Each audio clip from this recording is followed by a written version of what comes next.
દેવર્ષિ નારદજી જેમ આમનો ભ્રમ ભાંગે છે એમ આખું ભાગવત આપણા ભ્રમ ભાંગવા માટે જ છે અને બ્રહ્મમાં ભેળવવા માટે છે. આખા શ્રીમદ ભાગવતનું કાર્ય છે એ છે.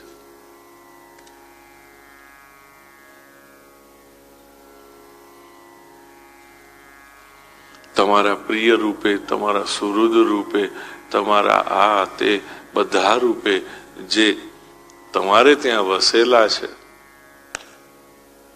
કોણ છે? બોલે દ્વારિકાધીશ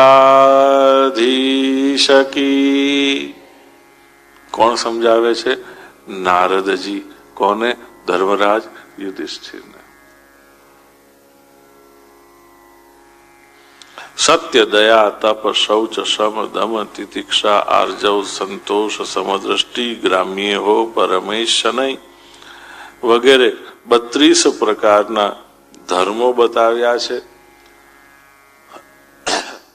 50 થાય એટલે ગામની બીજી બધી પ્રવૃત્તિઓમાંથી આપણે ઉપરામ વૃત્તિ લઈ લેવી જોઈએ. આપણને તો 50 થાય પછી જ બધું બનવાનું મન થાય. હું આ ક્લબનો મેમ્બર થાઉં, હું આ ક્લબનો મેમ્બર થાઉં, હું આ ક્લબની પ્રેસિડેન્સીશીપ લઈ લઉં.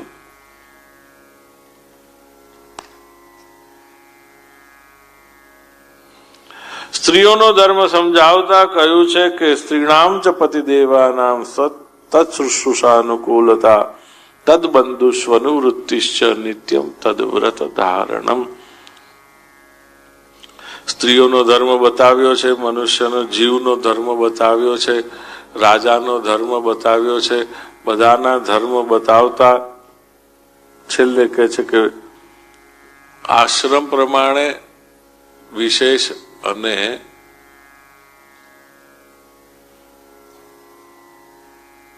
વર્ણ પ્રમાણે વિશેષ, 2 પ્રકારે વિશેષ ધર્મ બતાવ્યા.